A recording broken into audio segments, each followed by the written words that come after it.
Good evening, everyone. Welcome to Emmanuel and to the Thompson Center. This is our second seminar of 3 seminars this fall semester here at the Emmanuel Institutes and hosted by the Thompson Community Center. Very happy to bring to you tonight a gentleman from the Sacramento, California area, Marcus Bigelow. Marcus has a long, rich history of ministry, particularly in the new church planting area. Church planting is part of Marcus's genetic makeup, going all the way back to his grandfather and through many of his relatives, his own father, and certainly even his 3 children. It's been a big part of his life. In fact, I have a book here that just recently was published that Mark is a co-author of, entitled Together, Networks and Church Planting. And it's really a groundbreaking book helping ministries around the world to understand the power of people coming together, collaborating through networks to plant churches. So thank you, Marcus, for that good work over a period of a couple of years.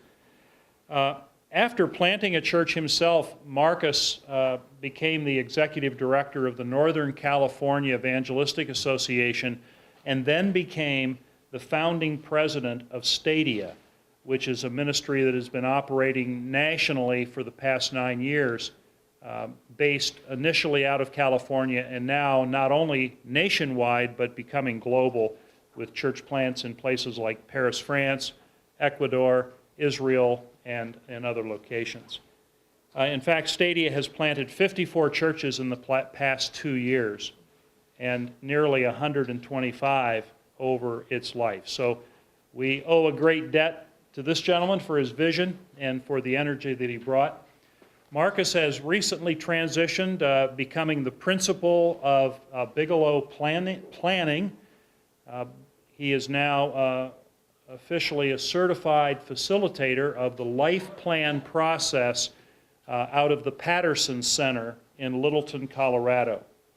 And that is what our seminar is about tonight. Now, you have to understand that normally when Marcus does a life plan presentation, it is spread over 2 days that are very intense and very full. 16 hours would be a minimum. And we're spending only 14 hours tonight. So, right, 2 hours tonight. So you're going to get what we hope, and certainly what Marcus intends, to be a good overview of the process. Many of you have secured a copy of Tom Patterson's book, Living the Life You Were Meant to Live. This book is rather difficult to secure through Amazon and other channels. We appreciate Marcus making special arrangements to have it for us and have it at such a reasonable price. He'll explain how the use of this book could actually enable you to go through the life planning process, maybe not quite as completely and maybe even as effectively as if you had a certified facilitator assisting you, but it has that potential. So Marcus, thank you so much for coming all the way across the country to spend today with us. And Marcus will conclude his time here at Emmanuel by preaching in our chapel tomorrow morning before he flies back to California. If you are here as one of the students in CMF 5010, if you would simply write 5010 on your registration form tonight, because you've already paid your registration through the purchase of the book in the bookstore, and that'll help us keep our record straight. The rest of you, if you did not have time to fill out a registration before we began here this evening, do fill that out and drop it off at the registration table where we came in. You also have an evaluation form that we take very seriously and look at it with great care. We'll look forward to receiving that from each of you at the end of the seminar. You can just drop it off again at the table, and I'm sure Marcus will appreciate seeing that feedback as much as we will. Thank you all for being here, and Marcus, thank you very much for coming. Let's welcome Mark Bigelow.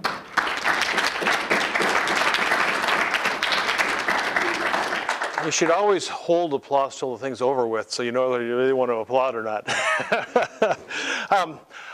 I got involved in the life planning process about 2 years ago when a friend of mine said, you really need to go get a life plan. He had just come back from getting a life plan done. And I was at the point of really questioning where I was going in my career at the time. And so I went and did a life plan. I went thinking I was leaving Stadia and thinking for sure I was going to make an application to do another job. And when I got done with the life plan, it became totally apparent that I was in the right place and I just needed to make a couple of changes. And so I became a firm believer in the life plan. It just really revolutionized my life. I went and lost 30 pounds as a result of it. I can't guarantee the results. You know, these are trained actors that are doing this. No. But because some things really began to click and make sense in my life. And so I then went back and became a facilitator, and over the past year and a half or so, I've done 10 or 11, 12 life plans, and now feel God's call to be doing this on a full-time basis. So I want to just talk a little bit tonight about understanding God's purpose for your life. There's scriptures throughout the Bible about planning. God says, I have plans to give you a future filled with hope. And we kind of take it for granted that God wants some good stuff for us, but sometimes He gets lost in the shuffle of our life. In Philippians, Paul says, I'm sure this very thing, that the one who began a good work in you will perfect it until the day of Christ Jesus. And I could go on and on with additional scriptures about planning and God using plans. If you're reading through the book, you'll find a number of them spread throughout the book. But part of it part of my passion comes because as Dorothy Canfield said, most of us spend more time planning a 2-week vacation than we do planning our lives. You know, if you came home and said, we're going on vacation, and somebody said, well, where are we going? Well, I don't know. What kind of clothes should we pack? Well, I don't know. Depends on where we go. Well, where are we going? I don't know. And yet we kind of do that with our life, don't we? We kind of say, where's your life headed? We go, I don't know. And then we say, well, what should I pack? I don't know. Well, where are we headed? I don't know. And we kind of go around this little loop here that kind of keeps going around and around. So this has become the thing that's really given me passion. Our life is like orienteering more than driving down a freeway. Anybody done orienteering? A couple of you? You know, you kind of say, okay, there's a place I want to go, and I've got a compass, or now you have a GPS. How can I get there? And so you take off across the wilderness, and you just kind of mosey like this. There's no set trail. You just kind of try to figure your way to get across there. But it helps to have something to guide you as you go along the way. And I think a life plan is kind of like that, because rarely does life go between point A and point B. Instead, it's a series of midpoint corrections. And you know, last summer, as a reward for working out for a year and losing 30 pounds, I went on a 33-mile backpack trip. The last mile and a half as we got up to our destination was a place where there was no trails. It's 2 lakes that nobody ever goes to. And we were the first people to visit that year. And so we went up the hill, and then we had to backtrack a little bit because we ran into a dead end where there was a cliff in front of us. And so we backtracked a little bit. We knew generally where we were going. And isn't that kind of how life is for you? That, you know, it's not like you get on a freeway and it says this way to Asheville. And you just stay on it till a sign says this way to Atlanta. It's more like you go along in life and you kind of try to figure out where you're going. And there's a series of midpoint corrections that kind of make us, bring us to our final destination. And it's help in making those midpoint corrections that a life plan is really helpful at.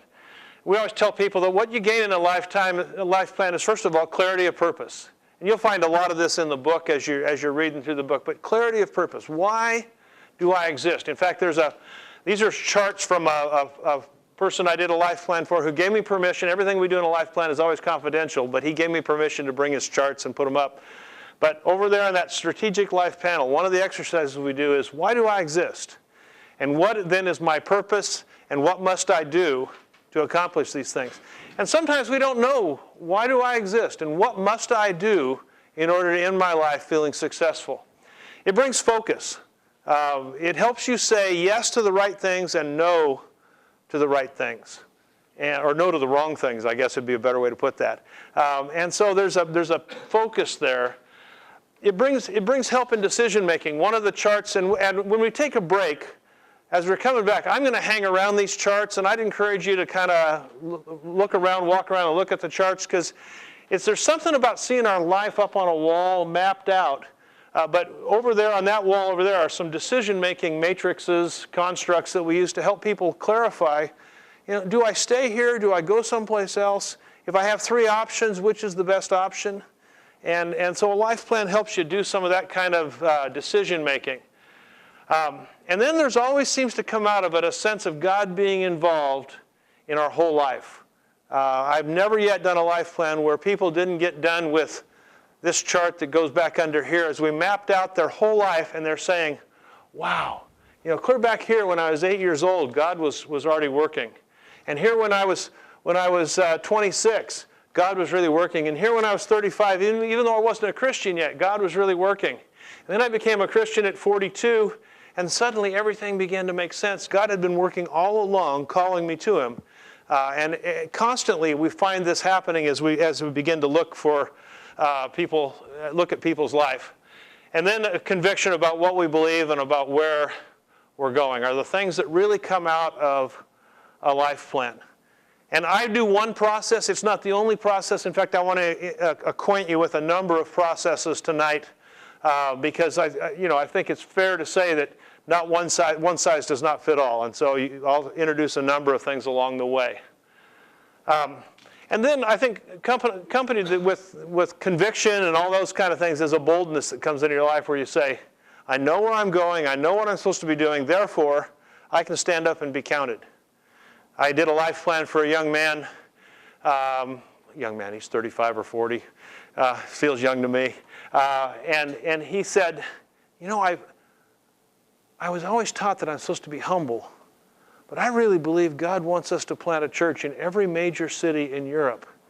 But when I say that, it sounds like I'm bragging. And as we began to unpack this, we said, if God's calling you to do it, it's not bragging, it's obedience.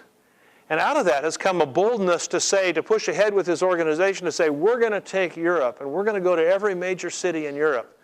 And before he was intimidated by it because he didn't want to appear like he was arrogant or anything like that. And so those are some of the benefits that I think that come out of a life plan is a sense of clarity and focus and boldness and all that kind of thing. Doug Foltz is a fellow that I did a life plan for and gave us this quote. He said, the life process confirmed for me that I was in the right place in ministry, but the real aha came a year later when I was offered a new job opportunity. On paper, it sounded like a great career move. But through the lens of my life plan, I was able to see that it was not a fit for who God had created me to be. So it helps a person kind of get that focus, get that decision-making ability. Greg Nettle, who is now the president of Stadia, my successor, said, my wife and I are raving fans of the life process. And I didn't do his life plan, but he's a big fan of it. He says, not only has it shed light on our understanding of events in our past, but it's clarified where we can best invest our time, talents, and energy in the future. God can direct us wherever and whenever He chooses, but with our life plan, we can better discern His voice as He calls us. Much of the outside noise has been removed. You ever get that sense that there's a lot of static on your channel as you listen to God? And you wish, I bet I've said a million times, I wish God would send the Goodyear blimp over with a message on it for me. Well, this is kind of one of God's Goodyear blimps as a way of being able to pick that up. Rick Warren, who Tom Patterson, the fellow who wrote your book, did his life plan, said, by nature we all tend to live unbalanced lives. Life planning is a tool for reorganizing your life around what really matters. And his process was so helpful to me that I insisted all my senior staff go through the process. And actually out of Rick Warren's life plan came the book Purpose Driven Life because it made such an impact on him as he did the life plan. And then Bob Buford, some of you may know Bob Buford, who founded Leadership Network and Halftime and a number of other things, says, I know numerous people who think Tom Patterson's life planning process is magic. He came back with a new sense of vision, sense of purpose for their lives, and they discovered how to position themselves to make a difference. And I think that maybe that last sentence is where, for most of us, we're at. You're here at seminary because you want to make a difference. You're not here because you want to make $1 million. If you are, you need counseling. You're here because you want to make a difference in the lives of a lot of people.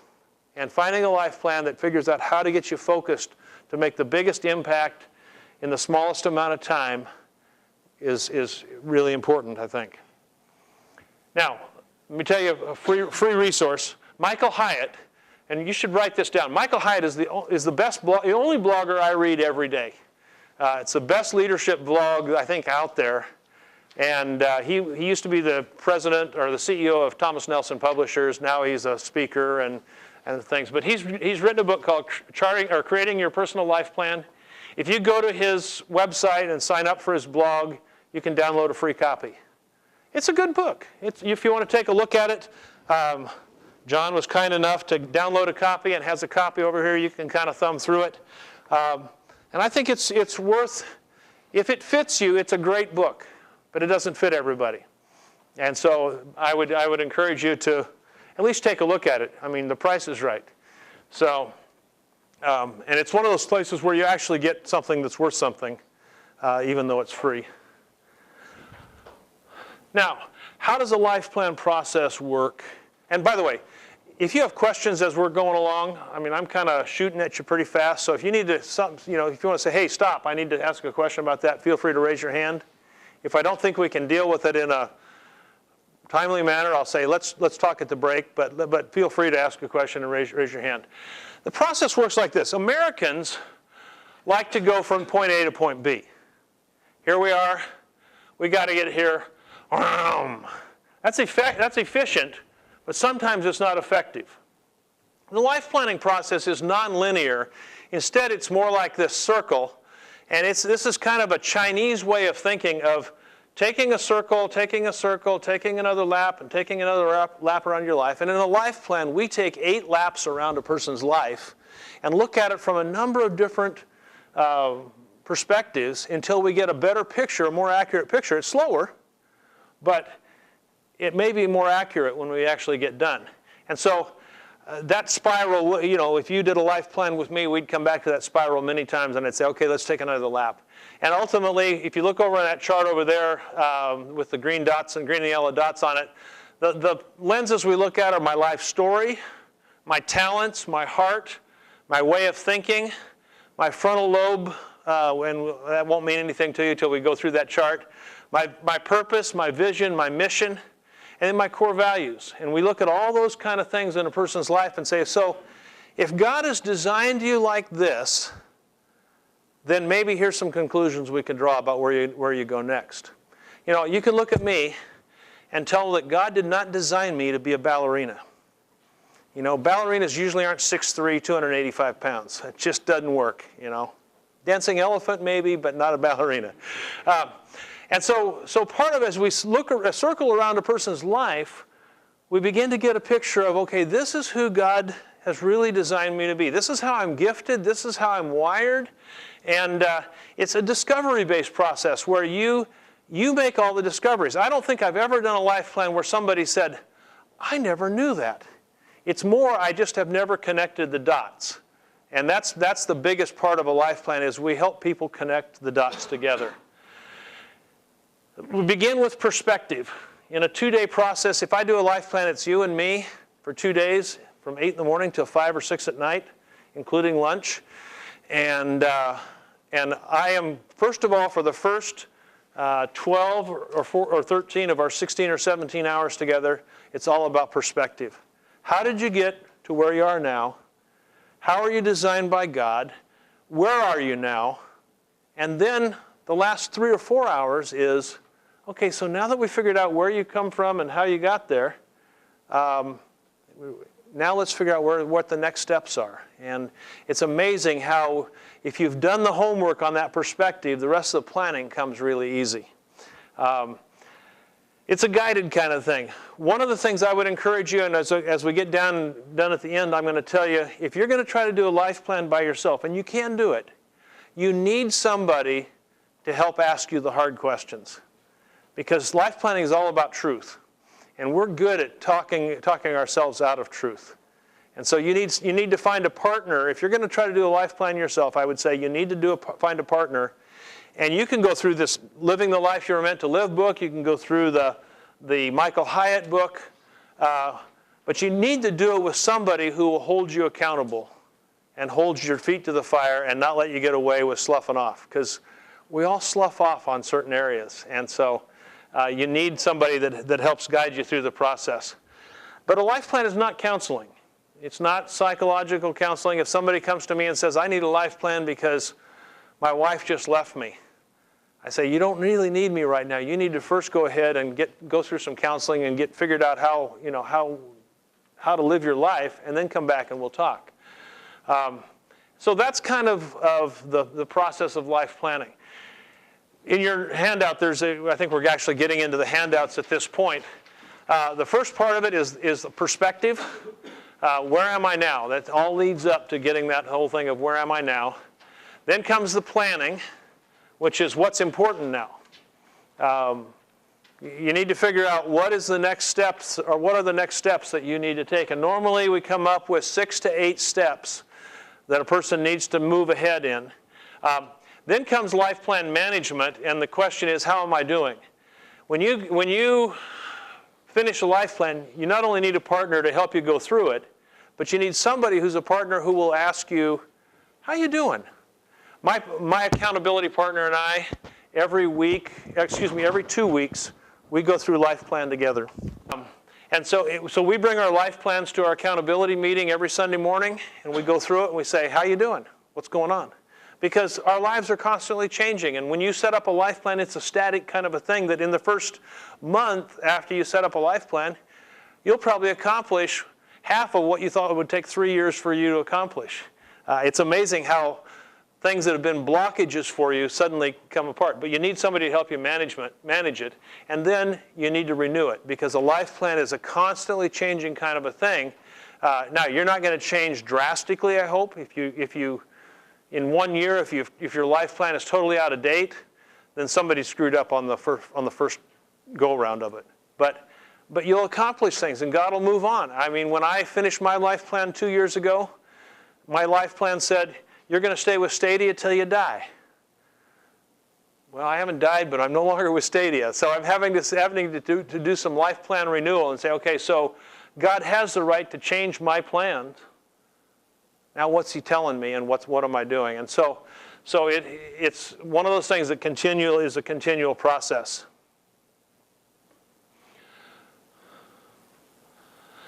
When we do a life plan, there's 5 domains. And again, there's one in your sheet. The first one is personal.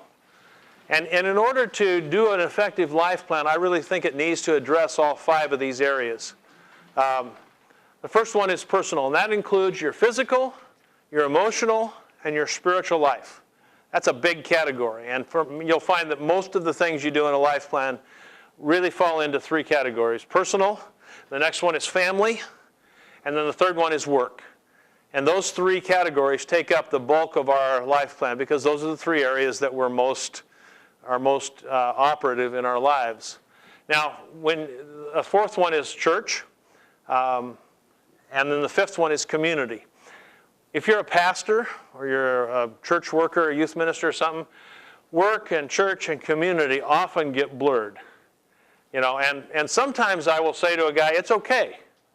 Because that's the way it works. Sometimes I'll say, you need to put a better boundary between church and work, because there may be some confusion, some ramping over. And so sometimes I say to guys, it's okay for you to blend all this together. And then sometimes I'll say, no, you need to figure out how to separate out community from your church and from your work. And that's one of those things where it's not a cookie cutter plan. Everybody's a little bit different, and everybody needs, that's part of, I guess, the art of life planning is being sensitive to where a person is at their particular time in life. Just ask a question. Which do you think is the most confused when people come to do a life plan? Personal. What? Personal? Okay. Work? Say it depends on what they do for a living. All right, probably, yeah, you're right. I mean, I recently did a CEO of a company. He didn't have any problem defining community.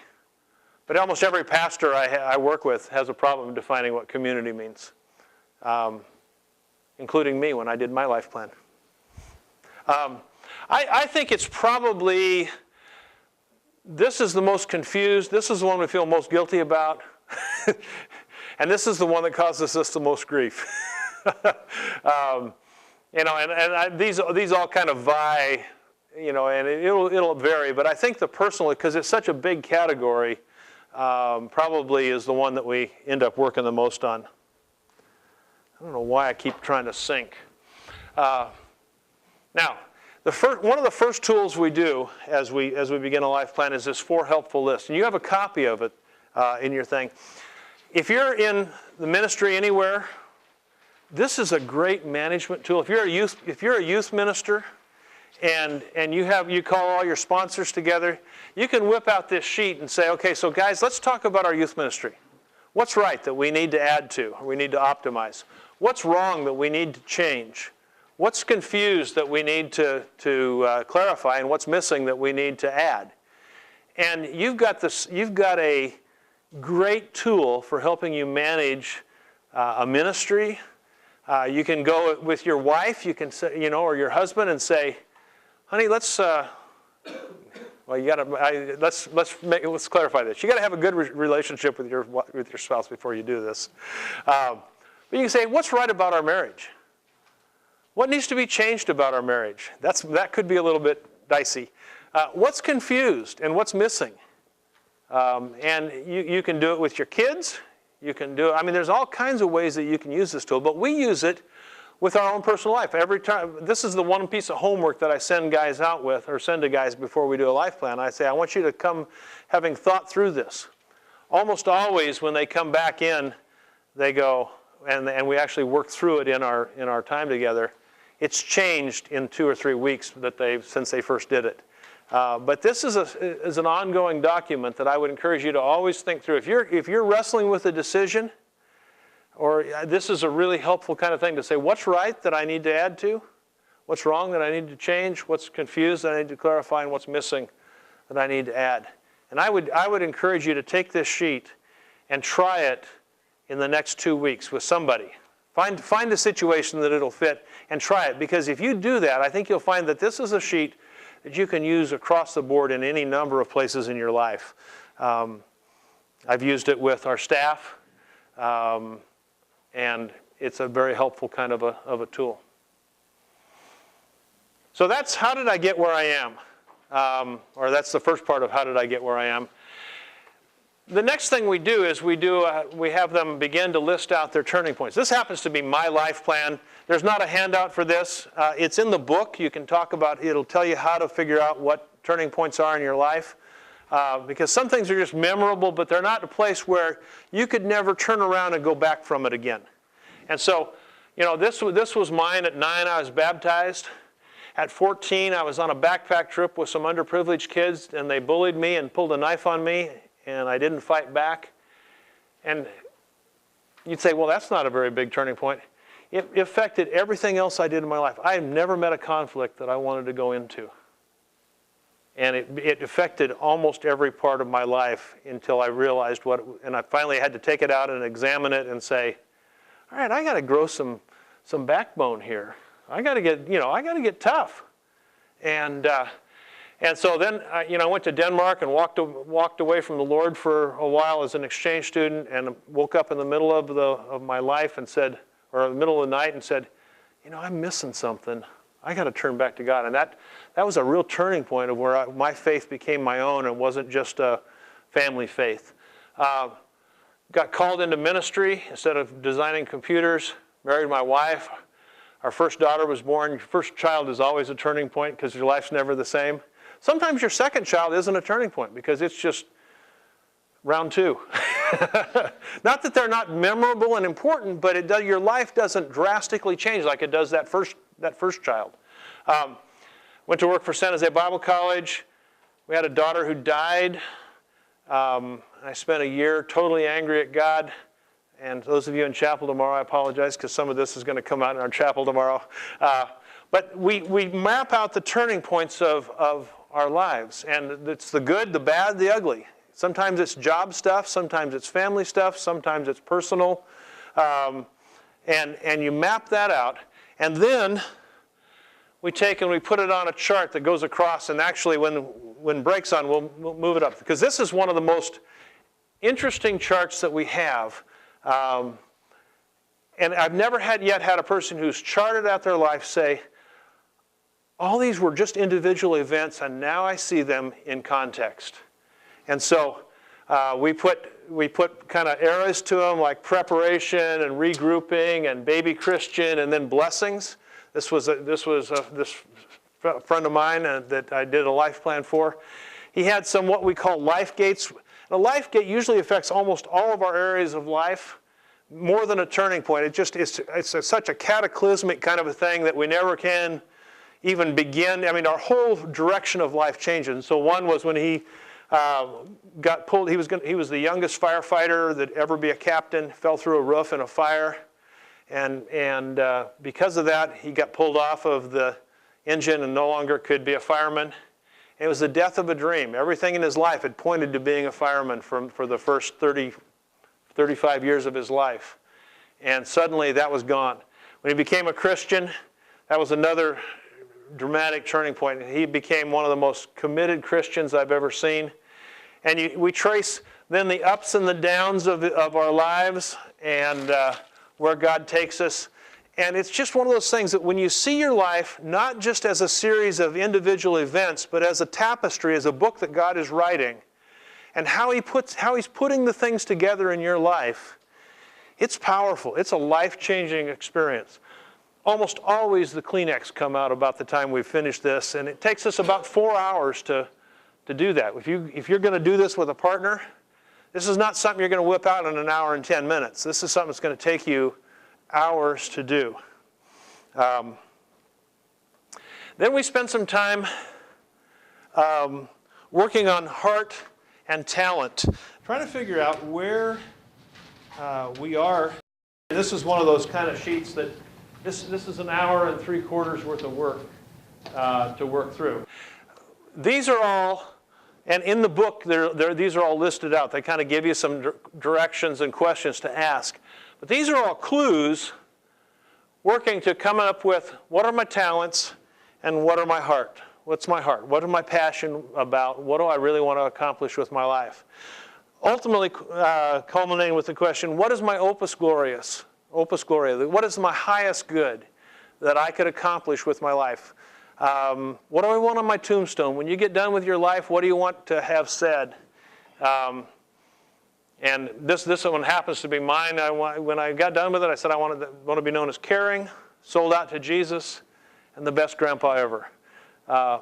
Because it reflected a number of values that were coming up through some of these kind of things. And then out of that, out of your talents and your heart, we then say, so in each of these areas, what does this mean? We ask you to come up with some messages. And so in a personal, I long to be more intimately connected to God. I'm not a mystic. I have a hard time maintaining a strong devotional life. And so it's a constant challenge for me. And every time I go through one of these things, I realize I love Jesus completely. I'm willing to die for him. I'm willing to let my daughter die for him. We were talking about that at dinner tonight. But I have a hard time maintaining that intimate connection with Jesus. And if I don't maintain it, it affects every other area of my life. The message to my family was I need to intentionally apply my talents to my family of being a leader, of being a spiritual entrepreneur, a connector, and those kind of things. I need to focus my activities to optimize my talent. I need a church that refuels us where I can maximize my talents. And there's a bigger world out there beyond the Christian church, and so what does this mean for me? And so, the whole thing is to get a view of how has God designed you? What are the experiences he's taken through? Then what are the heart and passion? And those become drivers in our lives. And then we do a thing called the thinking wavelength. And I want to walk us through it. On a scale of 1 to 10, 1 being over here on concrete and 10 being over here on the abstract side. In terms of risk taking, 1 being risk averse, 10 being risk embracing, where would you be on a scale of 1 to 10? Just go ahead and write a number on your thing. And if you're like a 6, kind of put it over about here, but up here along the top. Write what number you are in terms of risk. Adverse to risk, embraces risk. Got that?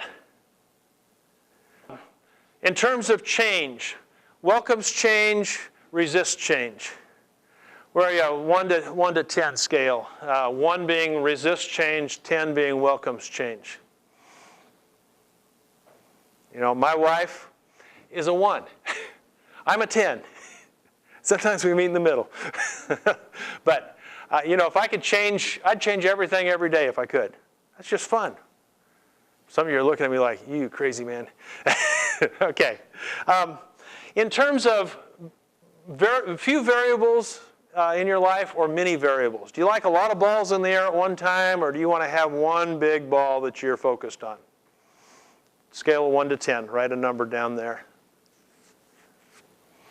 Okay, in terms of how you accomplish things, 1 step at a time, A to B to C to D, or many quantum leaps, A through M and then Z. 1 being 1 step at a time. Where do you fit on that continuum there? You mean like you think 1 step at a time, or you act 1 step at a time? It's where you like to function. I mean, sometimes we have to take these big leaps, but some of us don't like to take big leaps. So where do you like to function? Is it 1 step at a time, or is it taking big leaps and jumping from point A to point M to point Z? Because why waste the time with B, C, and D? No. All right. In terms of ambiguity, do you have a low tolerance for ambiguity or a high tolerance for ambiguity? And finally, are you problem task oriented or opportunity oriented? You know, some people see everything as a task to be done or a problem to be solved. Other people never saw a problem that wasn't an opportunity to change things.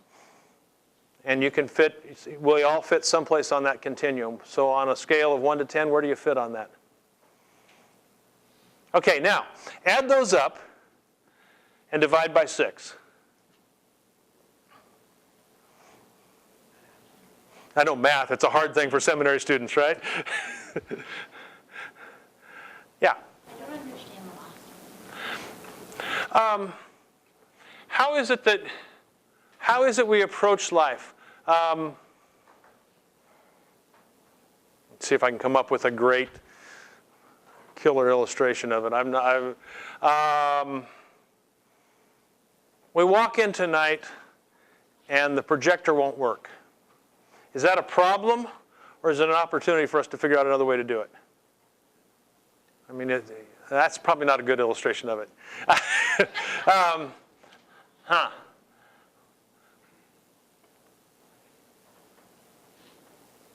Can somebody else help me? Because frankly, I've never been asked that question before. I've been asked on all the other ones, but I've never been asked that one before. That's okay. Huge conflict comes up in staff. Okay. When 2 people who have 2 different ways of solving problems. Yeah. Is that an opportunity to create new ways of working together, or is JoJo being a pain in the butt? Okay. Or do we have to figure out how to get Joe and Sally back together again because they're now in a, so is solve it or change it? Yeah, that might be the right words to use there. Thank you. I'll use that next time. Thank you. All right. So tell me what did you come up with your numbers? 6? 4, 6. Okay.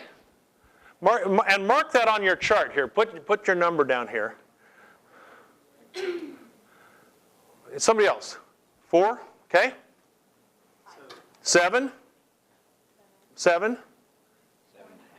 4 and 4 and 4.56? Okay, all right. 3? Okay. 5, 8. 5, 8? 9.5, okay. Let's have a party. All right. Any others? 3, 5? Okay, now, let me ask you another question. where on this scale, if life was perfect and you had your choice, where would you want to spend your life? Where on that scale would you want to spend your life?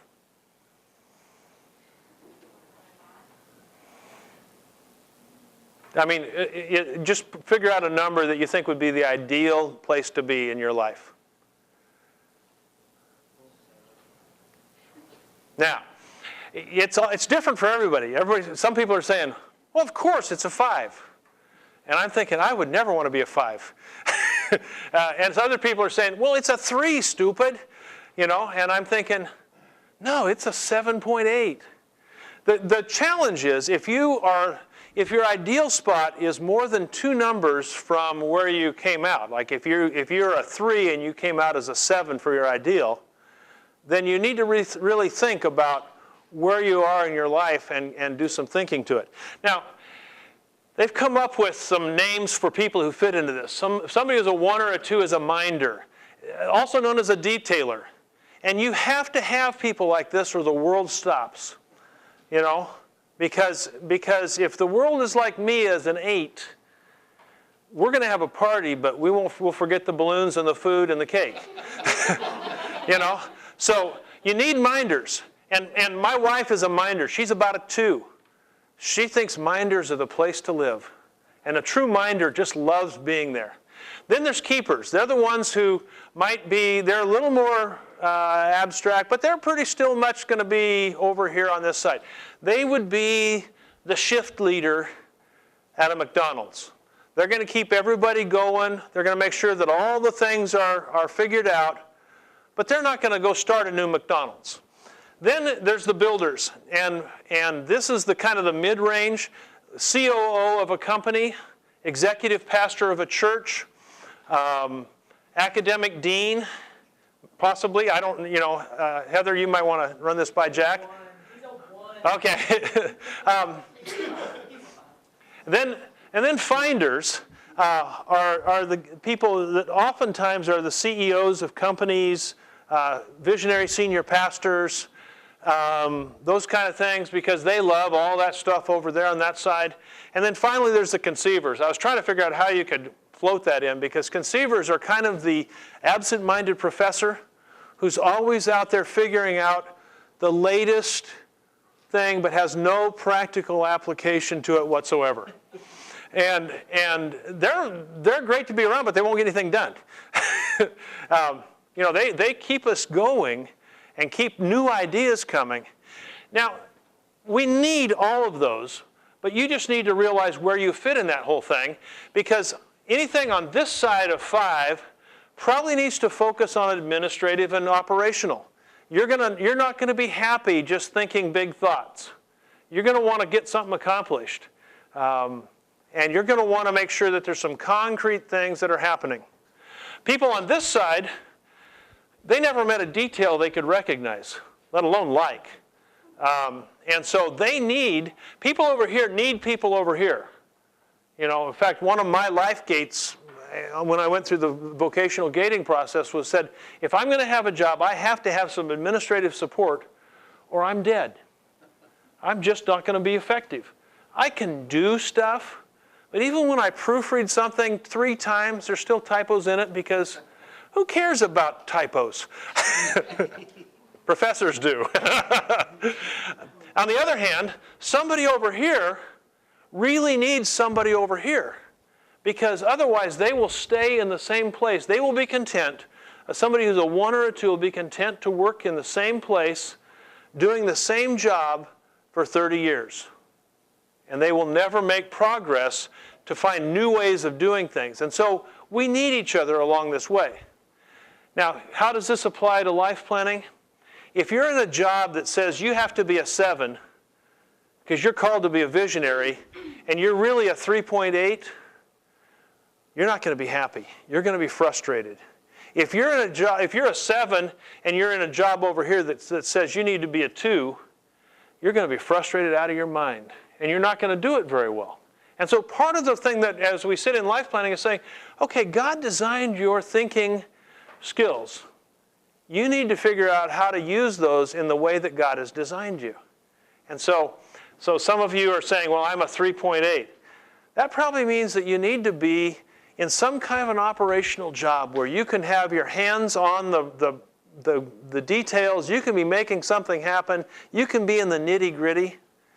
And the best illustration I saw was I was in a meeting 2 weeks ago where we were, I was training to do strategic opportunity plans.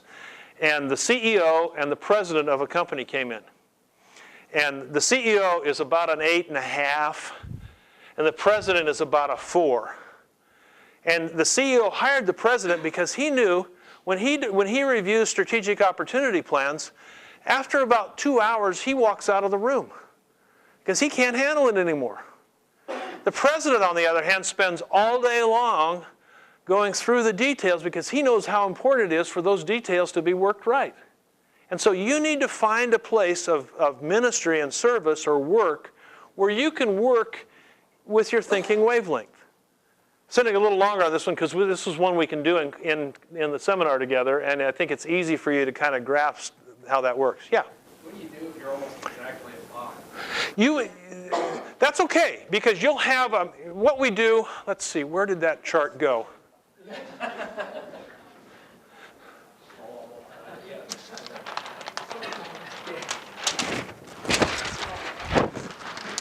Here's my buddy's chart. He is the red, and you have a range of effectiveness. And so that means that, if you're exactly a 5, that means you'll have some ideas sometimes when you really function well on the visionary side of things and the abstract kind of things. But you're also going to have to get your hands dirty and get some stuff done. If you're in a job that's just a visionary job, you're not going to be happy. This is a great COO of a company. This is an operations officer. This is a great vice president in a staff or a executive pastor, pastor of a small church with a small staff. But if you're in a church of 5,000 and you're a 5 as the senior pastor, you're probably going to be frustrated because you're going to be wanting to do stuff all the time down in the trenches, and the guys in the trenches are going to be saying, "Get out of here, leave me alone." This is his wife. And it's a good balance because he handles all the vision and all the new ideas, and she handles making it happen. And it really works well. And I find most times couples are opposites. Now, what it means is that she has to learn to appreciate his high-flying stuff, and he has to learn to appreciate that she keeps him honest. My wife drives me crazy sometimes because she wants to have the details taken care of. I mean, if we're going on vacation, she wants to know where we're going, how we're going to get there, how many hours it's going to take, what kind of clothes we're going to pack, where we're going to eat along the way, and what hotel we're going to stay in, and what time we'll get to the hotel, and will the room be clean. I want to go to Tahoe.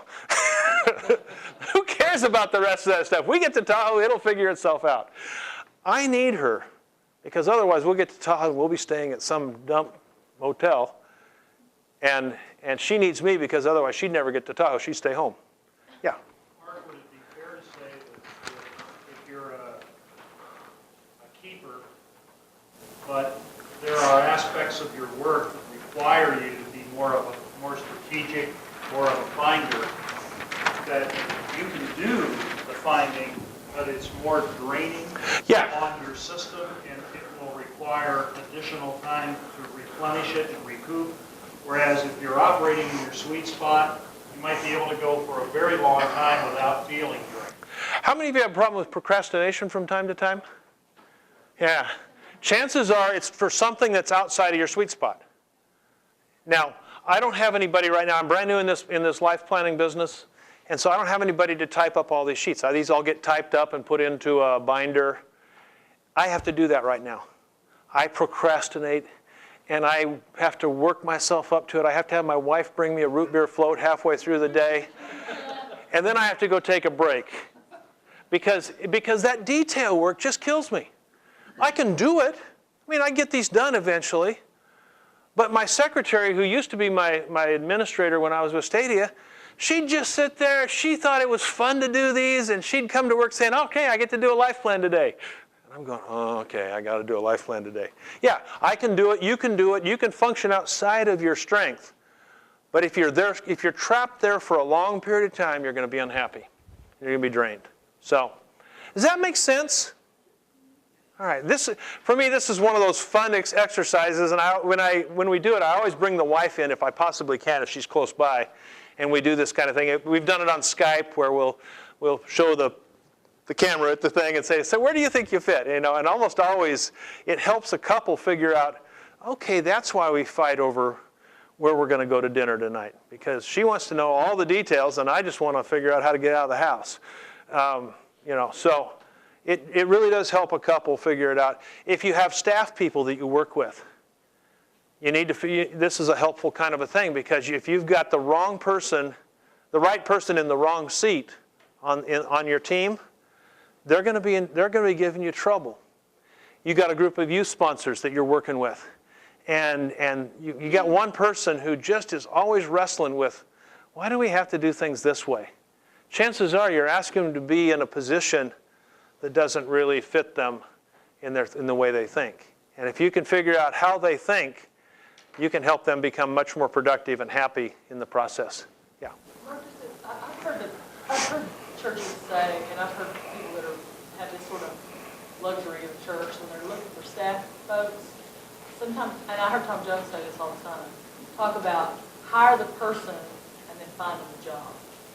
And it makes sense to me that you would seek out a certain type of personality that you knew your team needed, right? You know your team needs a person that can get details done. You need somebody that can dream. You need somebody that can push through the hard stuff, whatever. And I see the intelligence of hiring somebody that you know is a quality person that you need and then shaping their ministry assignment around. There's two ways to do it. That's one way. The other way is if you need a typist, a clerk typist, don't hire me, because you're going to be unhappy. So if you know a job requires a specific kind of a focus, hire for that. Hire somebody that's their strength rather than that's their weakness. And so I think that, but yeah, it's what Jim Collins said, is you get the right people on the bus and then you get them in the right seat. And many times if you've got somebody who's really giving you grief in a staff situation, it's because they're in the wrong seat. They may be the right person, but they may be sitting in the wrong place on the bus, and you've asked them to be administrative and they're really visionary, or you've asked them to be visionary and they'd really rather be typing a report. I mean, and I'm using extremes here, but help people figure that out. In the flow of a life plan with a person, the 4 helpful questions takes about an hour and a half. The profile takes about 4 hours, and we've been working hard. And then we do the talent heart assessment, and that takes an hour and a half, and we're still working hard. Then I come to this thinking wavelength. It's kind of like recess, because it goes, you go through it pretty quickly. And then this next one is also one that we call the frontal lobe discovery. And again, they've identified 4 primary drivers in our lives that people have motivations. One is primary leadership. A person who is a primary leader has to lead. This fellow over here, every job he ever had, he ended up being a leader of it. When he became a fireman, by the time he was 23, he was the youngest fire captain in the history of the Vacaville Fire Department. And then he was on his way to becoming the fire chief for the city until he fell through the roof. When he became a Christian, within 6 months, he was leading 100 Awana leaders, because his leadership stuff just comes out. He's a primary leader. He starts companies. He's always the CEO of the company. And he just has to be leading something. Some of you, that may be your leadership style. A secondary leadership style is a guy who says, I want to lead, but I don't have to be the lead dog. I can lead a department, or I can lead a sub-ministry, but I still got to lead something. I just don't have to be the big dog. Now, a big dog, a primary leader will say, that you've seen that big dog shirt that says, if you're not the lead dog, the scenery is always the same. That's a primary leader who wrote that. But a secondary leader can say, I can do that okay. I can follow somebody, but I got to have a chance to make a little difference on my own. Then there's people who are image or presentation is another way that it's put.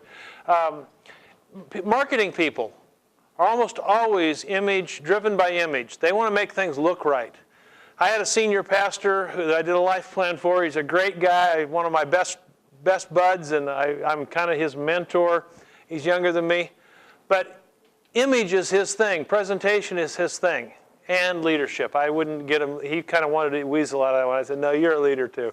But he once fired a worship leader because after repeated conflict, he could not get the words on the screen to match what they were singing in the church. And he said, every time you sing something that's not on the screen, all the visitors get lost and they lose their chance to see it. It has to be right for people who are coming to see Jesus Christ.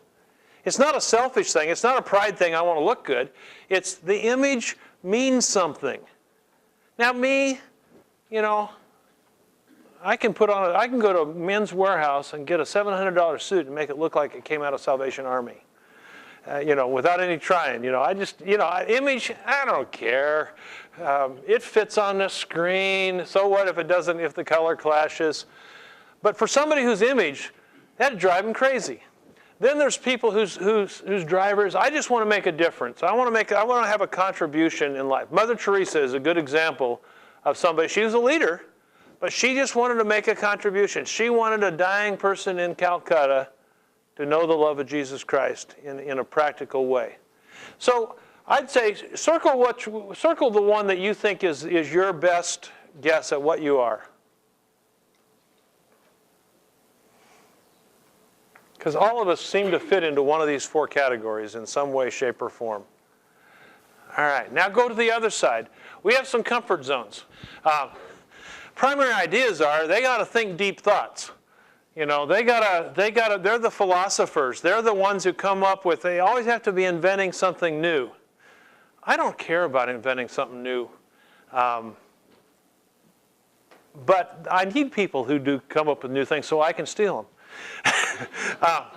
We need people who are primary idea kind of people. They're the researchers of the world. They're the ones, Tom Patterson is the guy who wrote the book.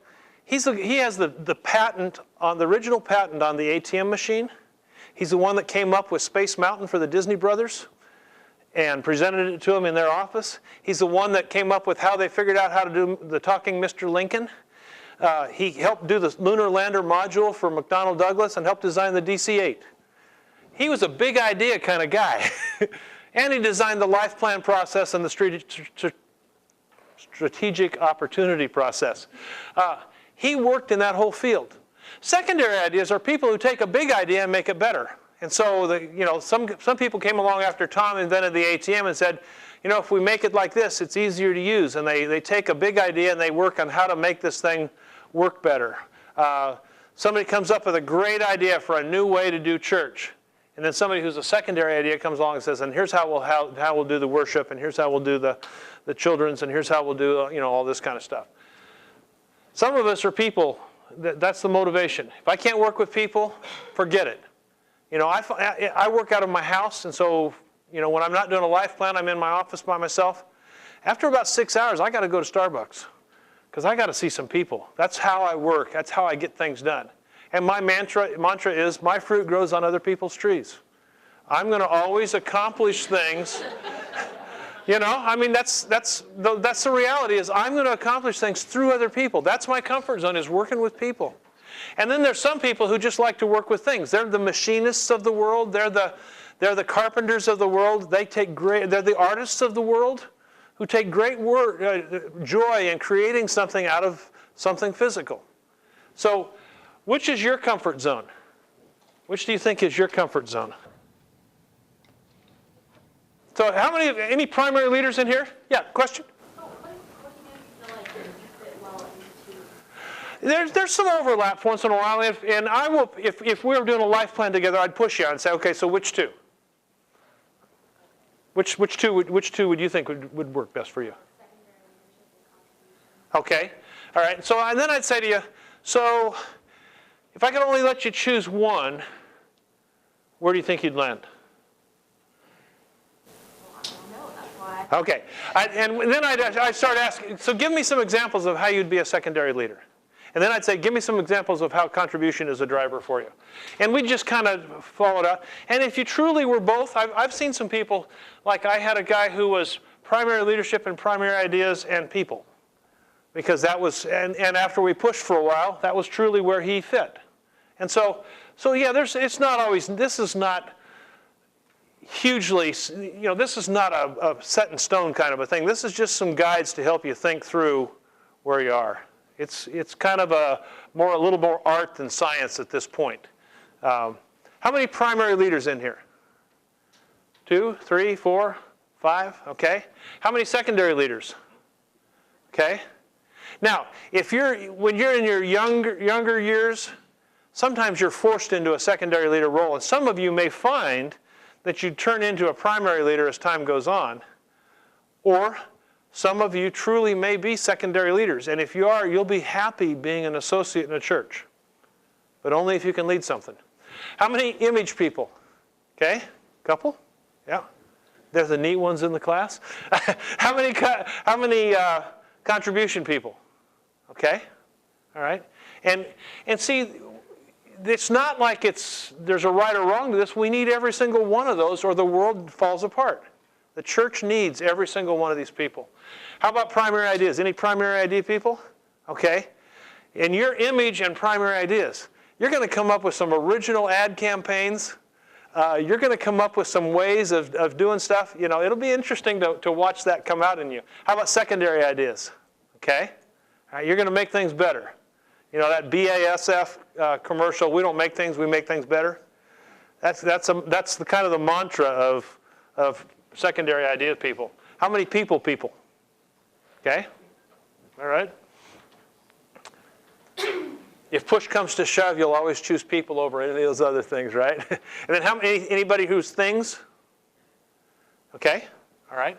And you'll find that, you might find that you're as you're looking at jobs, something like going to a mission, a mission field, to being a missionary aviation pilot, or something where you can get your hands dirty once in a while, that may really appeal to you in the whole process of ministry. So just use that as kind of a thought starter for you. Then we move to, and this is a fun one, but I find that pastors and church people are terrible at taking care of themselves. The importance of this is you can minister one of two ways. You can minister out of fullness and plenty, or out of emptiness, and most ministers minister out of emptiness. They've given some more, and they ain't got nothing left to give. And when that happens, you lose margin in your life. You lose the ability to tolerate people. You get angry at the wrong times. And so one of the things that we always focus on in a life plan is to say, what is your replenishment cycle? And so as we sat down, I need every morning from 5 a.m. to 6 a.m. by myself. I get up at between 4:30 and 5. I put the coffee pot on. I don't know how Apostle Paul could have devotions without coffee, but then I have my quiet time, and I have my thinking time, and if I have to write anything, I write. And at 6 o'clock, people start coming out. My grandkids come out because we live with 4 generations in our house, and so my grandkids start coming out, and I start having fun with them. But I need that time, or my day is shot. I need exercise. For the first time in my life since high school, it made sense for me to exercise. When my life planner said to me, if you die because you're fat and you're out of shape and your heart gives out early, you won't accomplish what God has called you to do. And for the first time, I put exercise and keeping my body in shape in a theological framework that made sense to me. Because I can't accomplish God's will for my life if I don't take time to replenish. I need to hike and fish. Now, I'd love to do it 2 times a month. That's an aspiration at this point. If I get to do it once a month, I'm feeling pretty good about it. I need to read some novels because that's where I turn my brain off. I don't like to watch TV very much, but I love to read novels. And it's got to be a military thriller. It's got to be Tom Clancy, Dale Thor, Vince Flynn. Anybody else, any fans out there? No? Okay. I got to do a little bit of woodworking because that helps me be a little bit creative. And then I need to get into some good discussions with some people. Maybe a little bit of actual verbal scrapping to keep me stimulated, And so these are my this is my replenishment cycle. This was Ken's over here. He needs time with God, 30 minutes a day, 5 days a week. Each time with his wife, one date night, 2 times a month, one overnighter, 1 time a quarter, and devotional time together 1 time a week. He needs to exercise 3 days a week. We hold each other accountable on this all the time because, in fact, we text back and forth. How many times have you been to the gym this week? He needs to go on vacation 4 weeks a year. He needs 30 minutes at the end of his day to wrap up before he goes in, before the family descends on him. He needs a personal retreat when he gets fed up to here. He says, I know when I need to go away. And he needs movies with popcorn twice a month and lots of butter. And then he needs some special time with his kids because they've got a blended family, some adult kids, some 4-year-olds, and they just adopted a Cambodian girl who was rescued out of prostitution, and so it's kind of a strangely blended family. So each one needs special time together.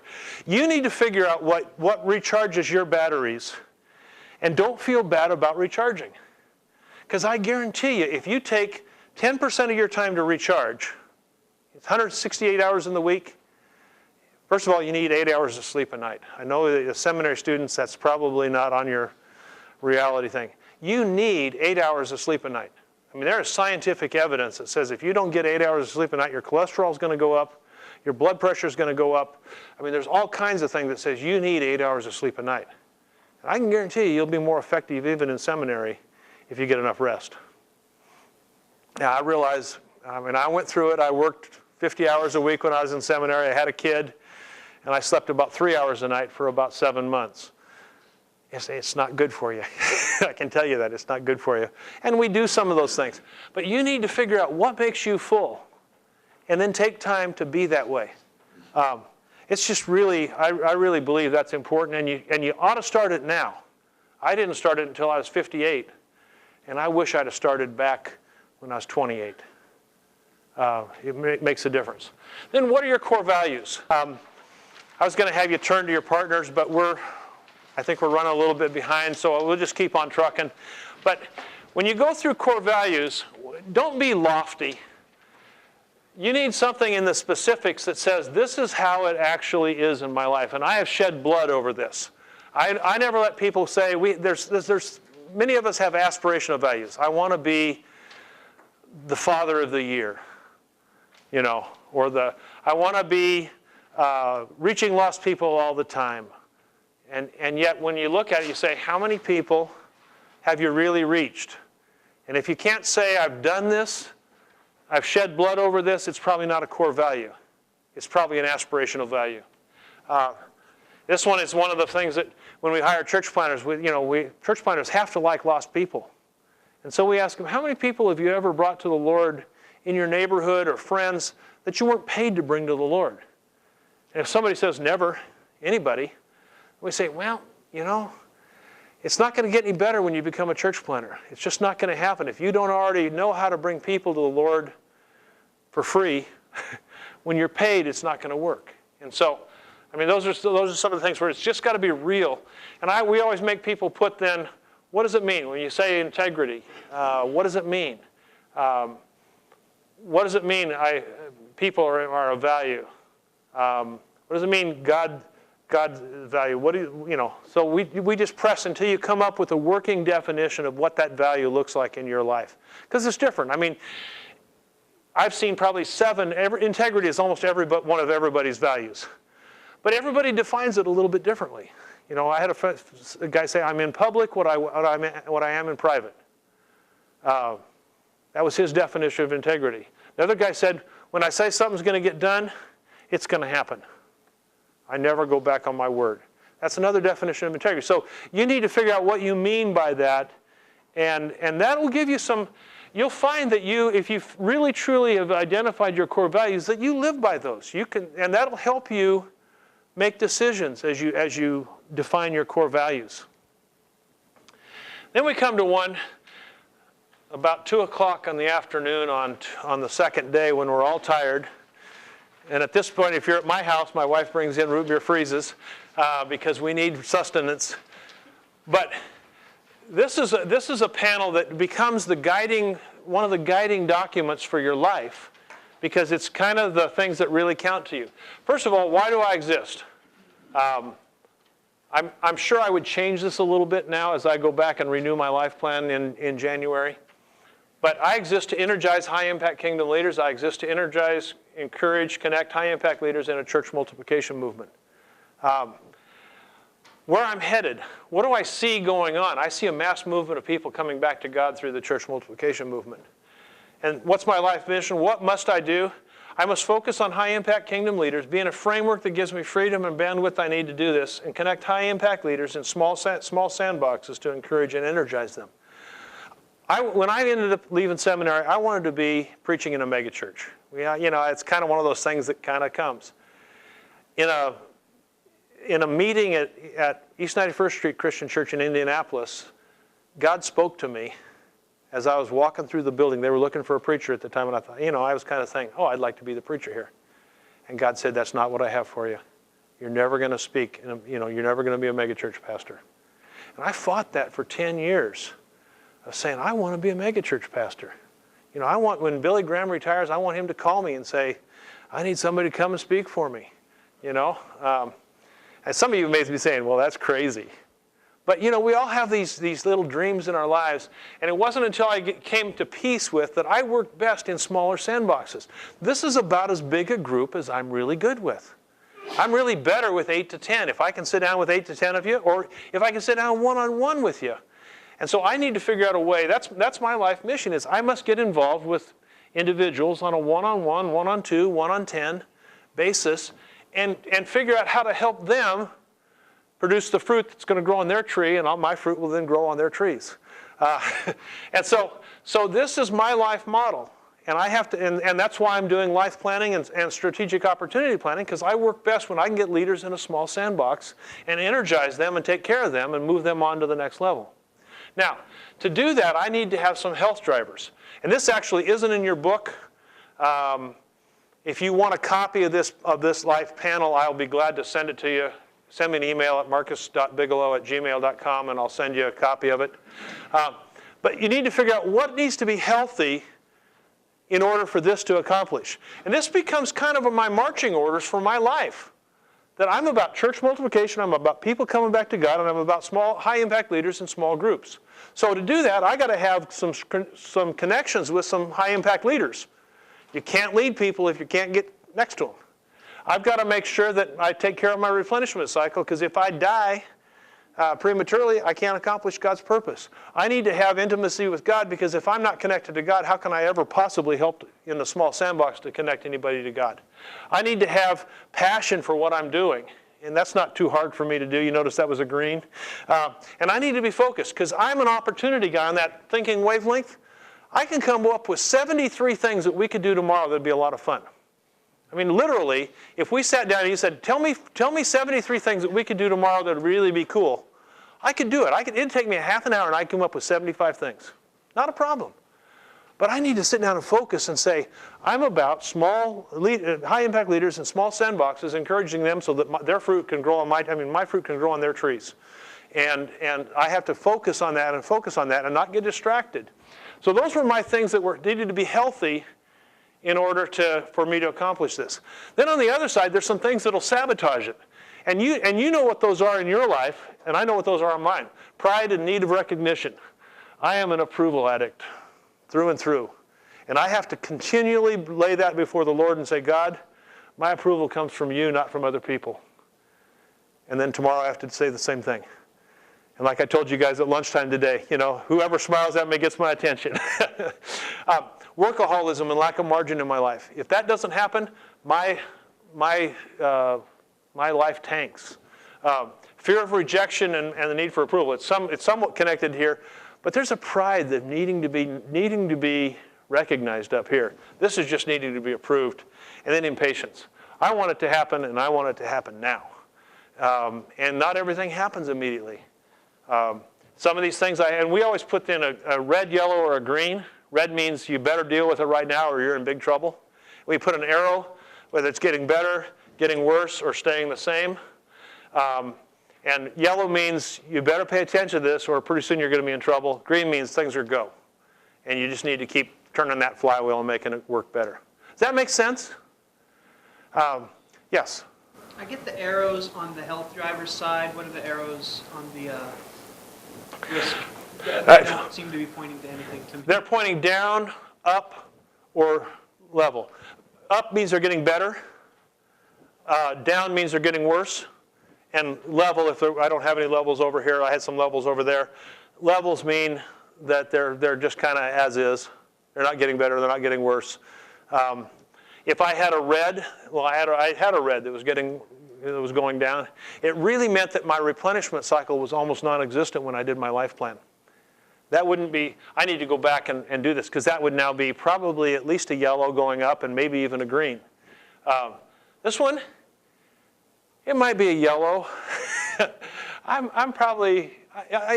doing a little better than I was at that point. I really needed to be recognized. I needed people to know that I was doing a good job at that point. And God knew it, but, you know. It's getting better, Marcus, and you're proud of it. Yeah. Yeah, there you go. They gave me a medal for it, and I wore it, so they took it away. So does that make sense? This is kind of your marching order sheet. This is maybe one of the most important sheets that we do in a life plan. And unfortunately, they developed this construct after they wrote the book, and so it's not in the book. But I would be more than happy to share this with you if you need it. Then we come to a section after we've done all this stuff. We've spent now till 2 o'clock on the second day. Now we say, okay, so you've got 4 vocational options facing you. You know, you've got some things that you can do. What does it look like? And so this happened to be my accountability partner. He had 4 different options with his company that he could do. We then take and we put all those 4 options up here on the top. And then we take his life story, his talents, his heart, his thinking, his frontal lobe, his purpose, vision, and mission, and his core values. And we run them down through there. And we say, okay, so does staying with the status quo fit your life story? Yeah. And it was all green. Now, chances are he's not going to put something, very many times are you going to have something that's going to be a lot of reds. Because hopefully you've been smart in what you're choosing. He had a yellow here. It was kind of, I let him fudge a little bit. He said, well, it's really yellow-green. And I usually don't do that. This one had a couple of yellows, a couple of greens. This one had, and so then when you get down to the bottom, you kind of say, okay, so what's the most logical thing for you to do with your life at that point? And so he came out saying, we can stay status quo. We go with the Hargroves. Those are the best fits. Maybe going with Blake, that could be a fit as well. So then we went to the vocational gating process. And again, I apologize because these are just recent constructs that have been developed. They're not in the book. If you get to this point and you're saying, yeah, I really want to do it, I'll be glad to help you with that. But you come up with some things like, what are the major things that without which you're not going to do a job? And so one of his was, I want to live in Rockland. He said, I'm not moving. So for all 3, it was green, but for this salmon, we didn't know whether Kurt Solomon would let him continue to live in Rockland or whether he'd have to move to New York City. We really didn't know. So we just we ultimately had too many questions about that last one, so we just kind of left it blank. He has to have freedom to run the company, has to have flexibility and family balance, has to have adequate capital, has to agree with the purpose and vision of the company, and with his purpose and vision and mission. There are some travel things that if he has to travel more than that much, the job's not going to work. And so you need to sit down, if you're thinking through jobs, say, what are the things that if you take them away from me, I'm going to quit, or if I have to violate these and have to do some things that violate these, it's just not going to work. Those are major gates. And then you come down and there's some minor gates. In this particular case, one of them was that he was being asked to think about a partnership with an unbeliever. So is he equally yoked? That was kind of a minor gate because he said, if I enter a yoking, I'd prefer to be equally yoked, but if I enter this, I can always quit and walk away and lose my investment. And I'm willing to do that if push comes to shove and I can't live my values. The one with the most resources, that's a minor gate. One guy's going to bring maybe $1 billion and one's going to only bring half or $500,000 or $500 million. And then culture alignment. You know, which company am I going to fit best with if I take my company to this? And so in ministry, it may be something totally different. But you take and you begin to take the jobs that you have and the options you have, and you begin to work them through these things until you come up with this is what fits me best. When I did it, I had an option that had one where it was a red. I think it was on my purpose, vision, mission. Everything else was a green, but there was one red. And then when I got done, he wrote on the bottom of the chart, one red means it's dead. And I said, why? He said, well, why would you choose something that was so obviously out of harmony with your purpose, vision, and mission? I mean, why would you choose something that is a red that you can't change? It's irrevocable. This is never going to fit with your vision and mission and values. Fit with everything else. But I went there to this life plan almost positive that I was going to take that job. And it became really apparent as I began to go through this that it didn't fit me. I could have taken that. I might have been able to get that job. But I can see now, 2 years in reverse, it was a job at an academic institution. I can't stand the process of academia. It drives me crazy. If they want to change from 2-ply to 4-ply toilet paper, somebody's got to write a white paper on it. And then you've got to have three different committees vote on whether you're going to have 2-ply or 4-ply paper. And then it's still up for grabs. That drives me crazy. I'm an entrepreneur. I want to say, look we chose 4-ply paper, and that's how it's going to be. If I had gone, and actually that wasn't the conflict here. The conflict was that all my life is about church multiplication, and at the academic institution I was looking at, that would only have been a little teeny piece of the puzzle, and the rest of it would have been about other things that are good things but are not about church multiplication. And so that really helped me figure out that I shouldn't take that job or I was going to be unhappy. And now as I've gotten a little perspective on it, it sounded good. So use this kind of a vocational gating process to say, okay, this is how we can do it. Now, having got all that done, we then do, I didn't put a wind wheel in. Over there on the corner, you can see what we do is we circle around back to the charts. And that little wind wheel, the wind stands for what's important now.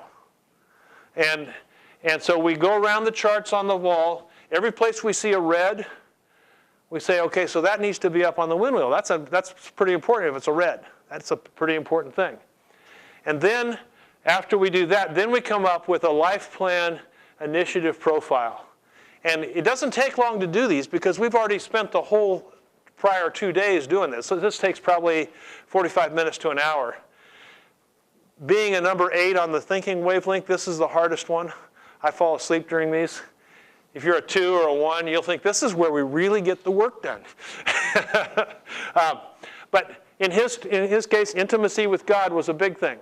And so he needed to have real joy and passion and love in my relationship with God. Needed to research. Oh, this was mine. Needed to research and attend a spiritual retreat program. I thought this was Ken's. Need to try writing longhand in the morning. Never have gotten to that.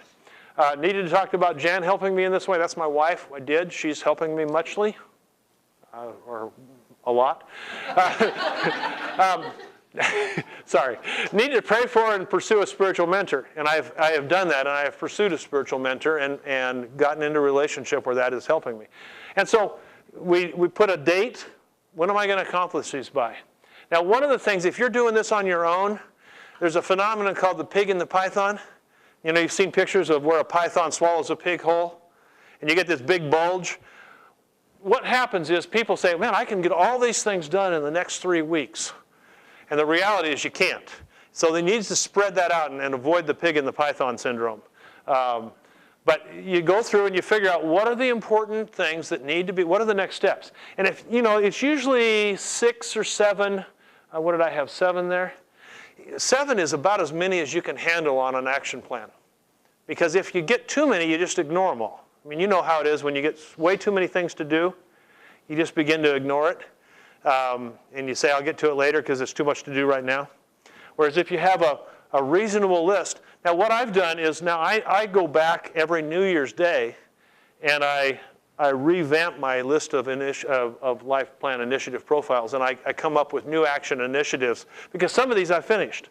And you just have my old copy. You don't have my new copy on this one.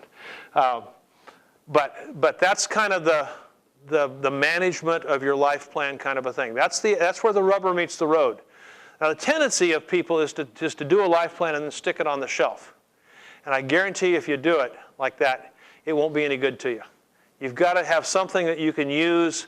We actually, when we finish this, we do what's called a life plan on a page, where we take kind of a little snapshot of several of these charts and put them on one page that's 11 by 17, and I can pull it out and I can look at my life plan and I can say, oh, that's not going well. Oh, that's changed. Oh, I got to do this.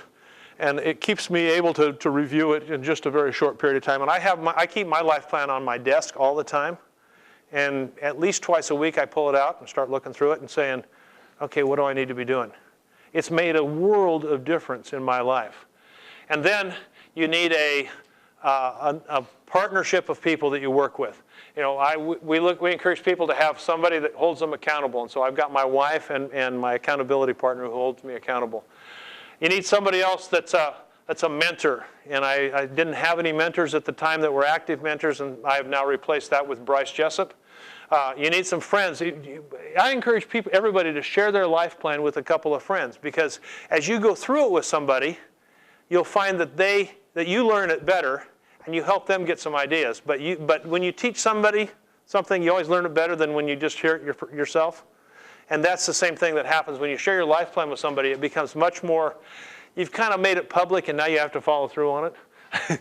And then you need some proteges, somebody that you're helping to move to the next step, because all of us need to be bringing somebody along with us in our process. And so I encourage everybody as that's part of this process of doing. And then every New Year's Day during the Rose Bowl, I pull out my life plan and I go through, and coming up in a couple of months, and I go through and say, what changes do I need to make? I used to use it for my financial renewal, because you can watch a football game and do 2 or 3 other things at the same time, and it's okay. If you don't have too much beer. So what's the next step in your journey? Actually, I don't drink beer, so I had to throw that in. What's the next step in your journey? Here's a couple things I think you can do. Read Living the Life You're Meant to Live. There's everything you need to do the basics of a life plan in that. If you choose to do it that way, then find a partner. You may choose to do the Michael Hyatt one. That may fit your personality better. That's okay too. You may find 6 other books in the library on life plans. Just find something that works for you. Find something that fits you, because again, we're all different and one size doesn't fit all. Then commit to do it, and then find someone to hold yourself accountable, because it just isn't going to happen if you try to do it by yourself for most of us. Most of us just aren't disciplined enough to get it done without some help. If you're a number 1 or number 2, you may say, well, I don't need any help, and you might not need any help. But if you're a 3 or a 4 or a 5 or a 7 or a 9, you're going to need some help to get that thing done. Yeah, John. Marcus, I'm kind of curious if my friend and I both really want to pursue putting on paper once and for all a life plan. What's it like, would you suppose, or maybe you have experience with it, where 2 people are really chiseling out a life plan simultaneously? I'm providing accountability and feedback for him, he's providing it for me, and we're working through this process together over a couple of weeks. I have to say I don't know how that works, because I've never had it done. After I did my life plan, I immediately went to one of my friends and said, let me show you what I've done, and let me see if I can help you work through some of it. And the first life plan I did, it's kind of embarrassing now to look at it, because it was pretty rookie. But I just kind of did the same stuff that I've just gone through with you, and I just kind of said, okay, how about this for you? How about this for you? How about this for you? And I think you could do that with somebody else, and then they could turn around and do it with you. I don't know whether it'd be better to do it simultaneously, or whether it'd be better to walk through it completely and then come back around and walk through it completely again.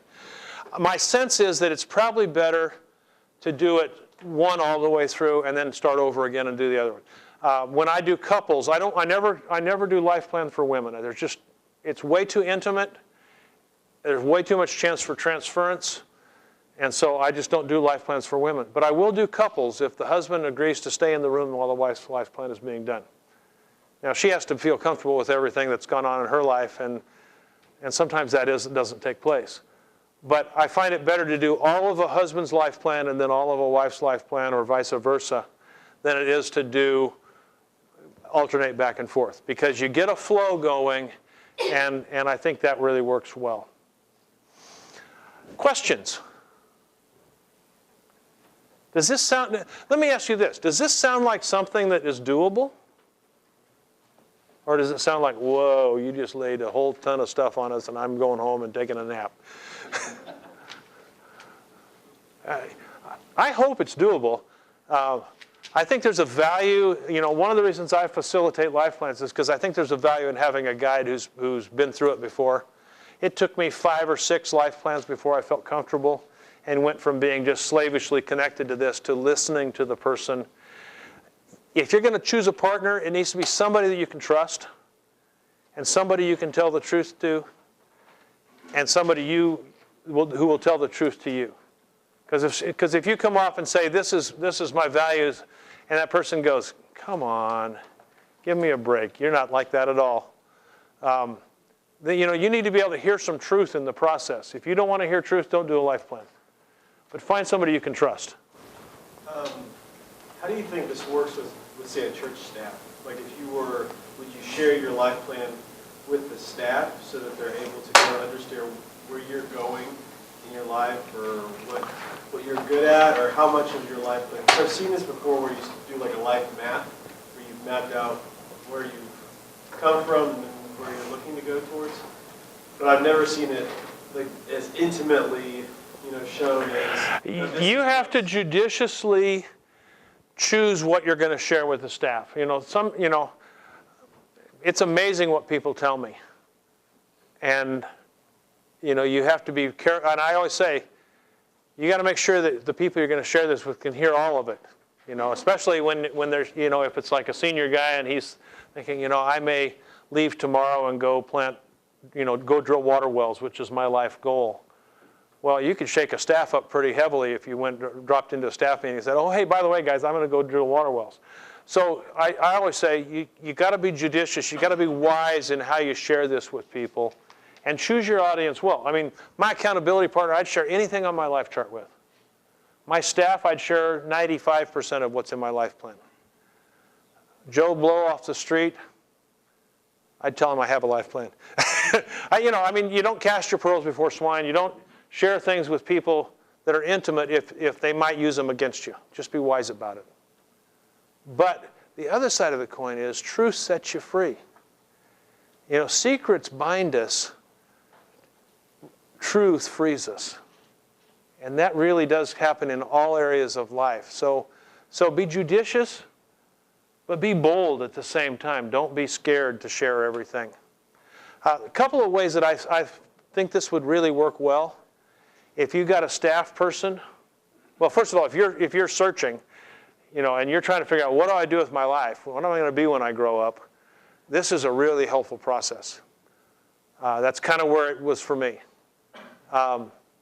Second is, if you've got a staff person who just is giving you fits, a life plan will do one of two things for them. Maybe you'll come through the life plan and they'll say, I'm in the wrong position, but if you move me over here, I could really be energized. And you'll get the right person in the right seat.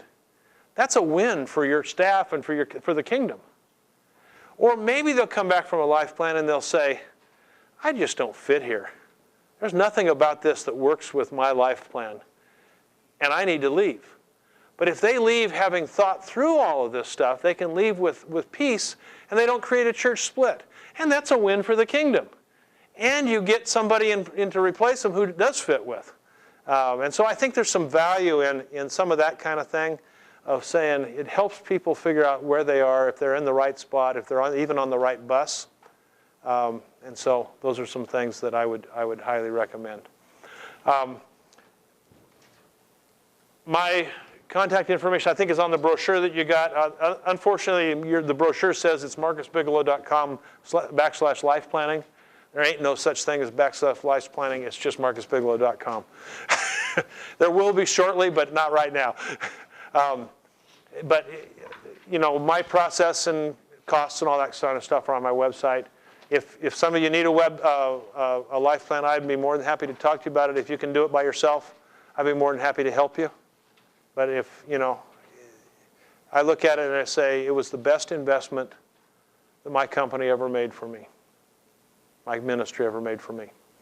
And it helped them that I didn't walk out 2 years premature, because I would have walked out 2 years premature. So it was a good win. So I think it's a valuable thing to do. Thank you. And John, thank you for letting me come.